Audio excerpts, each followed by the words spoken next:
Hola, muy buenos días. Espero que se encuentren bendecidos. El día de hoy vamos a tratar el tema de Adán y Eva pecaron. Adán y Eva pecaron.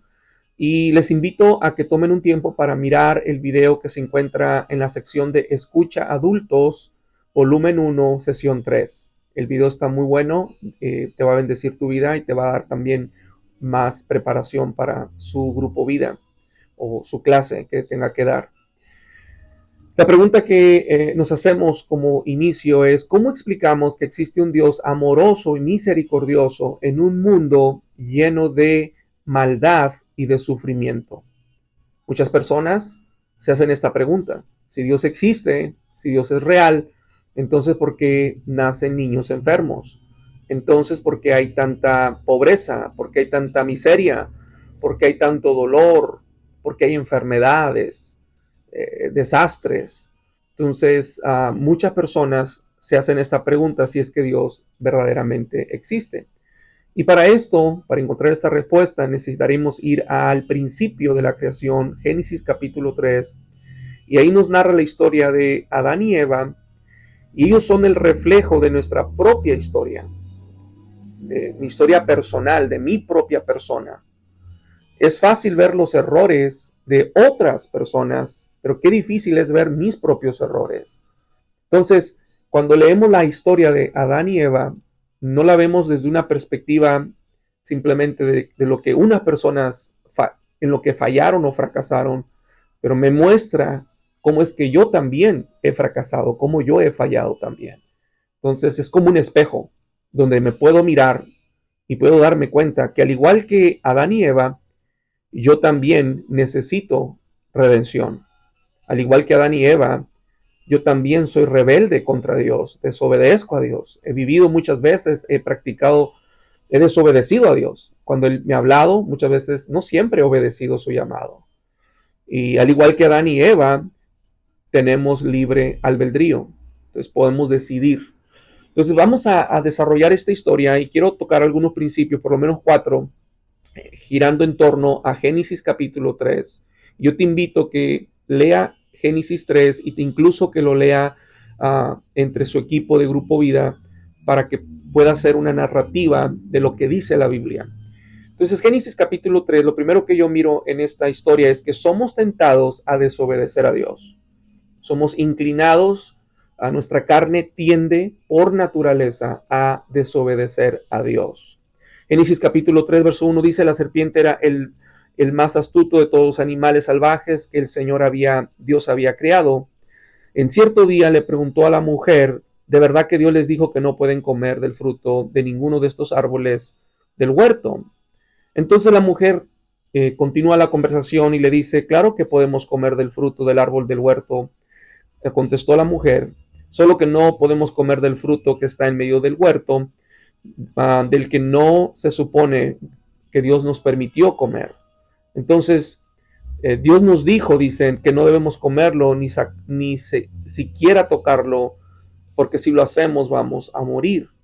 Entonces, aquí miramos en esta escena cómo es que Satanás, en forma de serpiente, tienta, trae una oferta a Eva y le dice, Dios les dijo esto, empieza a cuestionar lo que Dios dijo, empieza a llevarla a un punto de racionalización para que ella empiece a pensar, a lo mejor no es tan malo, no es tan grave, le puedo pedir perdón a Dios, no pasa nada, lo puedo hacer, otros lo han hecho y me he dado cuenta que no es tan grave, sí es algo malo, pero no es tan malo.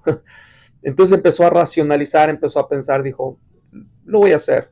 Entonces lo primero que miramos es que somos blancos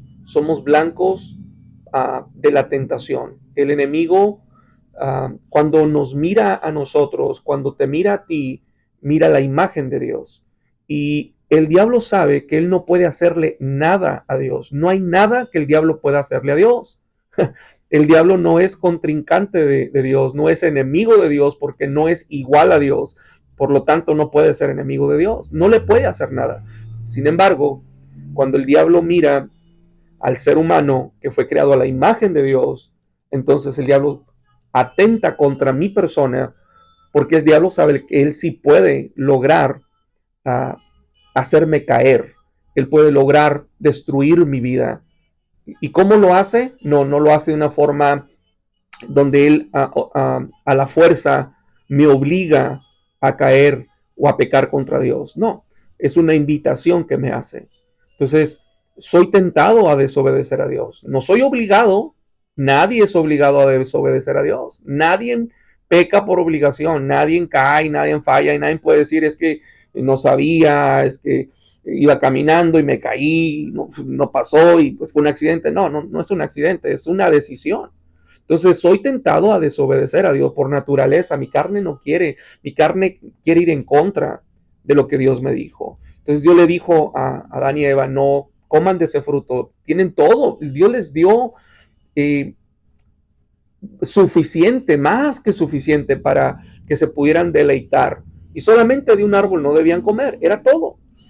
Tenían que simplemente mantenerse lejos, distantes de lo que Dios les dijo que no. Sin embargo, pareciera que aquello que es prohibido es aquello a lo que soy atraído. Aquello que Dios me ha dicho que no, es lo que quiero hacer. Entonces, sufrimos de esa tentación y el enemigo me va a traer esa oferta. Lo segundo que yo miro en esta historia es que la serpiente, Satanás, es como esa serpiente que engaña, es esa serpiente mentirosa. En el verso 4, Satanás le dice a la mujer, mira, ciertamente no van a morir, sin embargo, van a ser igual que Dios, sus ojos se van a abrir y van a tener conocimiento del bien y del mal, y no les, en cierto sentido, les dijo verdad, pero dentro de la verdad que dijo Satanás también nos mintió, no van a morir, les dice, no va a haber consecuencias. ¿La mentira cuál fue? La mentira de Satanás fue que no iban a morir. La verdad sí les dijo que iban a saber el bien y el mal, pero era una mentira porque al que sus ojos se abrieran y perdieran su inocencia, iban a caer en la maldad, en un corazón de maldad, de perversidad. Entonces, Dios no quería eso para ellos. Dios quería que sus corazones se mantuvieran con una inocencia, puros, limpios. Pero entonces Eva decide escuchar la mentira de Satanás. Satanás es un mentiroso y continúa mintiendo hoy en día a las personas. Les hace una oferta, les dice no va a pasar nada, mira, otro lo han hecho, lo vas a disfrutar, sabe muy sabroso, esto es muy rico, lo necesitas, lo quieres, tómalo, no hay consecuencias. Y alguien dijo en una ocasión que el pecado es como una tarjeta de crédito. Tomas o compras aquel producto en el momento, te lo llevas a casa, lo pagas con la tarjeta, pero después llega el cobro. Y así es el pecado. Lo disfrutas en el momento, pero después va a llegar el cobro. Entonces, Satanás es un mentiroso, engaña, porque sí hay dolor y sí hay muerte en el pecado, en la desobediencia. Número 3, el pecado tiene consecuencias dolorosas. Tiene consecuencias, y aquí es donde me voy a enfocar más ampliamente. El pecado tiene consecuencias dolorosas. Cuando yo desobedezco, esto va a traer consecuencias. Si me arrepiento o no me arrepiento, aún así va a haber consecuencias y van a ser dolorosas. Entonces, una de las consecuencias es dolor y muerte. La serpiente les engaña, y cuando Dios dice que en aquel tiempo venía con el hombre y tenía comunión con el ser humano y paseaba en el huerto, sé que vino aquel día a buscar a Adán y lo buscó, lo llamó: Adán, ¿dónde estás? Y Adán dice que se escondió. Después de hablarle varias veces, Adán salió y le dice: Dios, perdona, escuché tu voz, tuve miedo y me escondí. Entonces Dios inmediatamente se da cuenta que está pasando. ¿Por qué tienes miedo? ¿Quién te dijo que estabas desnudo? ¿Has comido del fruto que yo te dije que no comieras? Entonces Dios se da cuenta, Dios sabe lo que ha pasado. Entonces el hombre contesta a Dios, dice: la mujer que me diste. Culpa, le pasa la bolita al que sigue, ¿no? Y la serpiente dice, y la mujer dice: a la serpiente fue la culpable.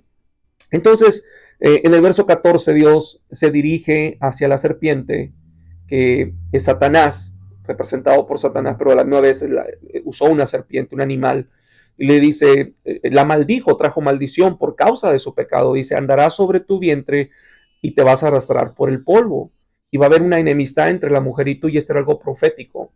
Estaba diciendo que la mujer un día daría a luz un redentor, un salvador, y el enemigo, la serpiente antigua, Satanás, iba a haber una batalla, una guerra contra el nacimiento de este niño iba a ser Jesús, el redentor del mundo, el salvador, el Mesías, con Satanás. Pero al final de cuentas, aunque Satanás, la serpiente, iba a herir aquel niño, iba a morir en la cruz del Calvario, pero al final de cuentas Jesús resucitaría el tercer día y destruiría, y un día destruirá completamente a Satanás y sus legiones, enviándolos al infierno.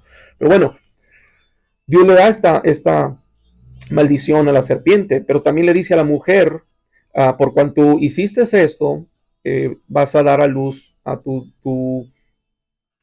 embarazos y vas a dar a luz con dolor, vas a tener dolor en tus partos. Y luego dice, vas a tener un deseo por controlar a tu esposo. Eso es una maldición. La mujer tiende a querer controlar al hombre, al esposo, cuando el esposo es la cabeza.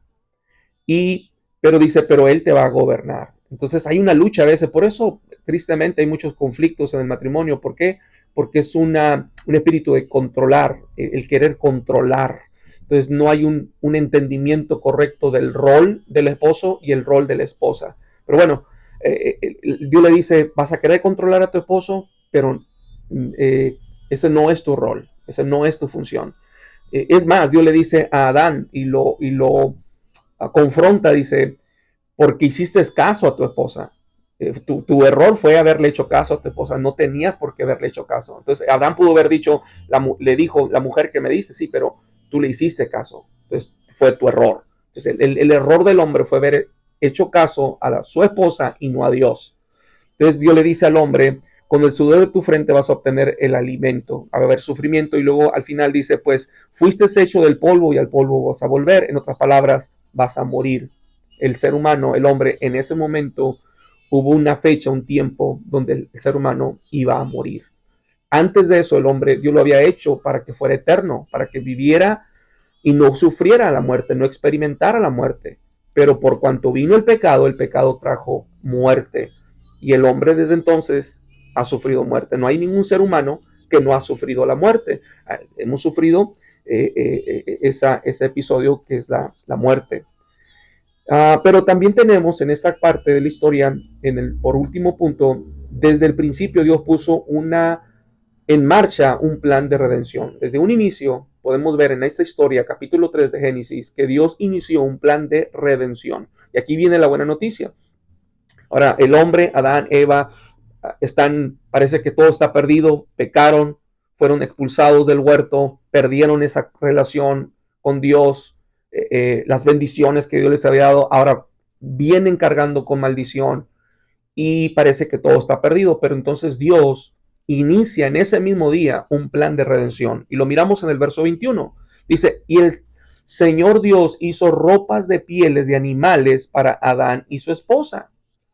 Quiere decir que Dios los vistió, cubrió su desnudez, su vergüenza, cubrió porque ellos estaban desnudos. Ellos intentaron cubrirse, pero eso no iba a funcionar. Entonces Dios, quien los cubre es Dios. Y dice que los cubrió de pieles de animales. Entonces significa que si los cubrió de pieles de animales, es que los animalitos tuvieron que haber muerto, ¿verdad? No creo que los haya dejado vivos sin piel. Pues murieron, hubo sacrificio ese día, murieron animales. Sangre fue derramada para quitar la piel de los animalitos y ponerla sobre Adán y Eva. Entonces, mire lo que dice Hebreos capítulo 9, verso 12. Con su propia sangre, es decir, hablando de la persona de Jesús, no con la sangre de cabras ni de becerros, como Dios lo hizo con Adán y Eva, cuando los vistió de pieles, dice, sino la sangre de Jesús. Él entró en el lugar santísimo una sola vez y para siempre, y aseguró nuestra redención eterna. Nos cubrió. La palabra redención significa cubrir. Él nos ha cubierto, así como cubrió a Adán y a Eva su desnudez. Él nos cubrió mi maldición, mi desnudez, mi vergüenza, dice. Verso 13 dice, Hebreos 9:13 dice, bajo el sistema antiguo, la sangre de cabras y de toros y las cenizas de una novilla podían limpiar el cuerpo de las personas que estaban ceremonialmente impuras. Esta ceremonia, proceso hacía que hubiera una purificación. Ahora, si esos animales eran una ceremonia, parte del programa para poder purificarlos, dice verso 14, dice, imagínate cuánto más la sangre de Cristo nos purifica la conciencia de acciones pecaminosas para que adoremos al Dios viviente. Pues por el poder del Espíritu Eterno, Cristo se ofreció a sí mismo a Dios como sacrificio perfecto por nuestros pecados. Ahí está. Dios inició un plan de redención en Génesis capítulo 3, verso 21, y lo cumplió en la persona de Jesucristo. Y el autor a los Hebreos capítulo 9 está diciendo, Jesús tomó mi lugar y él se ofreció a sí mismo como sacrificio perfecto por mis pecados y por su sangre. Yo soy cubierto, Dios me cubre de mi maldición y él, aunque voy a sufrir muerte, pero soy redimido, soy cubierto y puedo volver a tener una relación con el Dios que me formó, el Dios que me creó. Deseo que tengan un tiempo de bendición esta semana, que aprendan juntos, que caminen juntos, que Dios les bendiga.